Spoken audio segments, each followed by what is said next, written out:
اللہ پر ایمان لائیں، کہیں کہ ہمارا رب اللہ ہے، پھر اس پر جم جائیں، ان پر فرشتوں کا نزول ہوتا ہے، نہ کوئی غم کرو نہ خوف، خوشیاں مناؤ جنت کی جس کا تم سے وعدہ کیا گیا تھا۔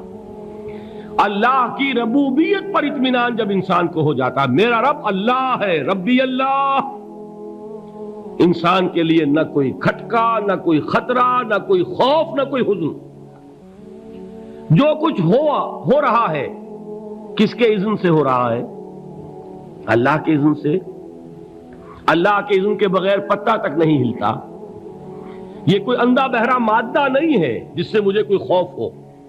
اندھا بھینسا چلا آ رہا ہو اس سے تو ڈرنے کا ہر انسان کو ڈرنا چاہیے، نہ معلوم کس کو ٹکر مار دے، لیکن نہیں، اس کائنات کو چلانے والا ایک سمیع و بصیر خدا ہے، وہ جو میرا دوست ہے، میرا ولی ہے۔ اللہ ولی الذین آمنوا یخرجہم من الظلمات الی النور۔ اللہ اہل ایمان کا ولی ہے، ساتھی ہے، پشت پناہ ہے، مددگار ہے، حمایتی ہے۔ بتائیے جسے یقین ہو جائے کہ اللہ میرا مددگار، اللہ میرا محافظ، اللہ میرا پشت پناہ، اللہ میرا حمایتی، اس کے لیے کوئی خوف ہوگا؟ اس سے کوئی ڈر ہوگا؟ میں مثال دیا کرتا ہوں ایک بہت سادہ، پنجاب کے دیہات کی۔ تو بڑا چودھری ہے اور کوئی غریب کسان ہے، اس غریب کسان کے جانوروں کو ہر وقت اندیشہ ہوگا چوری کا، کوئی میری بھینس کھول کر نہ لے جائے، کوئی میرا بیل کھول کر نہ لے جائے۔ لیکن جس کے بارے میں یہ سب کو معلوم ہو کہ وہ جو بڑا چودھری ہے وہ اس کا دوست ہے، اس کی بچیا کو کوئی خوف ہوگا؟ اس کی بھینس پر کوئی ہاتھ ڈالے گا؟ اسے کوئی اندیشہ ہوگا؟ نہیں۔ کیوں؟ کہ وہ بڑا چودھری، بڑا اس کا یہاں کا سردار، جاگیردار، سب کو معلوم ہے وہ میرا دوست ہے، اقدام نہیں کر سکتا۔ اس دنیا میں یہ چھوٹی سی بات اگر آپ کے دلی اطمینان اور سکون کا باعث بن سکتی ہے تو ذرا تصور کیجئے۔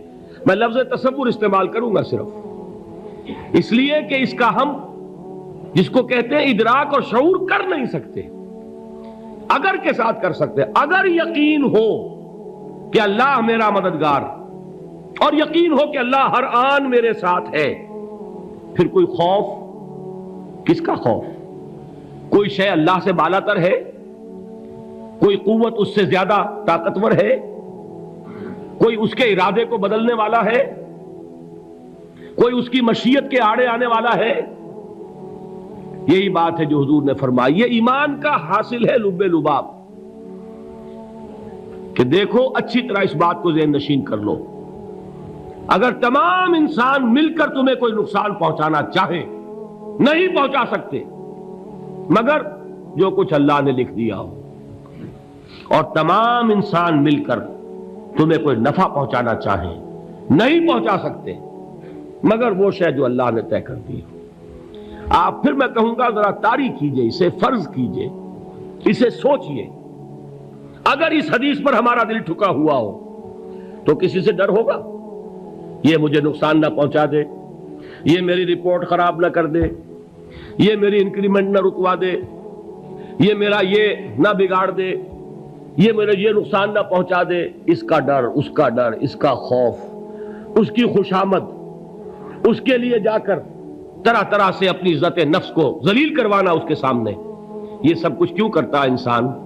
جب سمجھتا ہے کہ اس کے ہاتھ میں میرا کوئی نفع ہے، اس کے ہاتھ میں میرے لیے کوئی ضرر ہے، یہ مجھے کوئی گزن پہنچا سکتا ہے، یہ مجھے کوئی نقصان پہنچا سکتا ہے، یہ میرا کوئی کام بنا سکتا ہے، یہ میری کوئی ضرورت پوری کر سکتا ہے، اسی کا نام شرک ہے۔ جہاں آپ نے یہ سمجھا کہ غیر اللہ کے اندر کوئی طاقت موجود ہے، وہی شرک ہے۔ بتوں سے تجھ کو امیدیں، خدا سے نومیدی، مجھے بتا تو صحیح اور کافری کیا ہے؟ شرک تو یہ ہے۔ جس پر بھی تمہیں یہ خیال ہے، کلمہ ہے یہ کلمہ سوم، لا حول ولا قوت الا باللہ، ذرا اس پر دل کو کبھی اگر آپ تصور کریں، پھر فرض کریں، دل ٹھک جائے اس پر، کوئی طاقت نہیں۔ یہی بات تھی جو شیخ عبد القادر جیلانی رحمۃ اللہ علیہ نے اپنی وصیت میں اپنے بچے سے کہی. 11ویں دینے والے ہیں، لیکن حضرت شیخ عبد القادر جیلانی کی وصیت اور تعلیمات کو کتنے لوگ ہیں کہ جانتے ہو؟ یہ جن مقامات تک پہنچے ہیں وہ کس چیز کی بدولت پہنچے؟ انہوں نے جو پیغام دیا وہ کیا تھا؟ اے میرے بچے، جس طریقے سے قرآن مجید میں حضرت لقمان کی نصیحتیں جو ہے نقل کر دی گئی ہیں، میں یہ عرض کروں گا بالفرض اگر قرآن حضرت عبد القادر جیلانی کے بعد نازل ہوا ہوتا تو شیخ عبد القادر کی یہ نصیحتیں بھی قرآن میں درج ہوتی. اتنی اونچی نصیحتیں ہیں. اے میرے بچے، اس حقیقت کو ذہن نشین کر لے، لا فاعل فی الحقیقت ولا مؤثر الا اللہ. اس کائنات میں نہ کوئی فاعل حقیقی ہے نہ مؤثر حقیقی ہے سوائے اللہ کے. کسی شے میں کوئی تاثیر نہیں اگر اللہ نہ چاہے. آگ جلا نہیں سکتی اگر اللہ نہ چاہے. پانی ڈبو نہیں سکتا اگر اللہ نہ چاہے. زہر ہلاک نہیں کر سکتا اگر اللہ نہ چاہے. کوئی چیز فائدہ نہیں پہنچا سکتی اگر اللہ نہ چاہے. تو در در پہ کیوں سر جھکاتے ہو؟ در در پر کیوں جبیں سائی کرتے ہو؟ سب کے سامنے کیوں ہاتھ پھیلاتے ہو؟ ایک اللہ سے مانگو، ایک اللہ کے سامنے زمین پر اپنی جبین رکھو. لا فاعل فی الحقیقت ولا مؤثر الا اللہ. نظر آتا ہے ہمیں کہ پانی پیاس بجھا دیتا ہے. پیاس بجھانے کی صلاحیت پانی میں نہیں ہے، اللہ کے اذن سے. کھانا بھوک مٹا دیتا ہے، بھوک مٹانے کی صلاحیت کھانے میں نہیں ہے، اذن رب میں ہے. دیکھیے یہی یقین تھا. حضرت موسیٰ علیہ السلام کا واقعہ یاد کیجئے. سامنے سمندر آ گیا ہے، قوم دیکھتی ہے پیچھے کہ گرد و غبار کا طوفان ہے. معلوم ہوا کہ فرعون اپنے لشکر سمیت آ گیا ہے. لشکر جب چلتا تھا تیز رفتاری کے ساتھ تو گرد و غبار کا جو طوفان اٹھتا تھا اس کا تصور کیجیے. اور لمحہ بلمحہ وہ قریب آ رہا ہے. پوری قوم نے کیا کہا؟ اے موسیٰ انا لمدرکون، اے موسیٰ ہم تو پکڑے گئے. قرآن مجید نے تو یہاں وہ باتیں نہیں لکھی ہیں، لیکن تورات میں یہ درج ہے کہ بنی اسرائیل جھگڑنے لگے، دست و گریبان ہو گئے موسیٰ کے ساتھ. موسیٰ ہمیں یہاں مروایا لا کر، اس سے تو ہم ہی بہتر تھے. وہاں کھانے کو ملتا تھا، زندگی تو تھی، بیگار ہم کر رہے تھے، موت تو نہیں تھی. اب جو کچھ ہوگا اس کا تصور کرو، جس طریقے سے ہمارے ٹکڑے اڑائے جائیں گے. تو لڑ رہے ہیں حضرت موسیٰ علیہ السلام سے. یہ تورات کی تفصیل ہے. قرآن میں صرف اتنا آیا ہے، پریشان ہو کر انہوں نے کہا انا لمدرکون، موسیٰ ہم تو پکڑے گئے. اس وقت موسیٰ کا جواب کیا ہے؟ کلا ان معی ربی سیہدین. نہیں، میرے ساتھ میرا رب ہے، وہ راستہ دے گا. بتائیے کہاں راستہ نظر آ رہا ہے؟ یہ ہے ایمان بالغیب. راستہ نظر نہ آئے تب اللہ پر یقین ایمان ہے.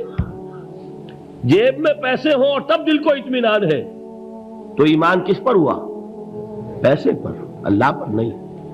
جب وسائل و ذرائع نہ ہو اور پھر یقین ہو کہ اللہ مسبب الاسباب ہے، وہ اسباب کا پابند نہیں ہے، وہ اسباب کا محتاج نہیں ہے، اسباب اس کے محتاج ہے. اگر یہ یقین ہے تو اللہ پر ایمان ہے. یہ نہیں ہے تو تمہارا ایمان اسباب پر ہے، وسائل پر ہے، ذرائع پر ہے، مادیات پر ہے، اللہ پر نہیں. اس وقت کہاں راستہ تھا؟ کوئی راستہ تھا؟ سمندر ہے اور ادھر سے لشکر آ گیا ہے. کلا ان معی ربی سیہدین. اب دیکھیے ایمان کہہ دینا آسان ہے، ہوا معکم اینما کنتم، جہاں کہیں بھی تم ہوتے ہو اللہ تمہارے ساتھ ہوتا ہے. لیکن اس کا یقین قائم ہو جائے تو زمین و آسمان کا فرق واقع ہو جائے. یہی بات ہوئی حضور کے ساتھ. غار ہے، چھپے ہوئے ہیں محمد الرسول اللہ اور آپ کے وہ یار غار ابو بکر صدیق رضی اللہ تعالی عنہ. اقبال نے حضرت ابو بکر کی شان میں چند اشعار کہے صرف، لیکن واقعہ یہ ہے کہ بھاری بھاری نظموں پر اور قصیدوں پر بھاری ہے. طویل ترین نظمیں اور قصیدے ہوں ان پر بھاری ہے. ہمت ابو بکر کی ہمت جو ہے کشت ملت را چو ابر، جیسے بارش سے کھیتی اپجتی ہے، ابو بکر کی ہمت اور عزیمت اس امت کو اسی طرح سینچنے والی ہے۔ ثانیے اسلام و غار و بدر و قبر، وہ دوسرے تھے اسلام میں، دوسرے پہلے کون تھے؟ انا اول المومنین، حضور فرماتے ہیں سب سے پہلا ایمان لانے والا میں، دوسرے ابو بکر۔ ویسے ہمارے ہاں یہ چلتا ہے اختلاف، حضرت علی پہلے ہیں کہ حضرت ابو بکر پہلے ہیں، لیکن اس میں بڑی خوبصورت تطبیق قائم کی ہے علماء نے، اور بہت صحیح ہے۔ چار کے بارے میں فیصلہ ہی مت کرو کہ کون پہلے ہے،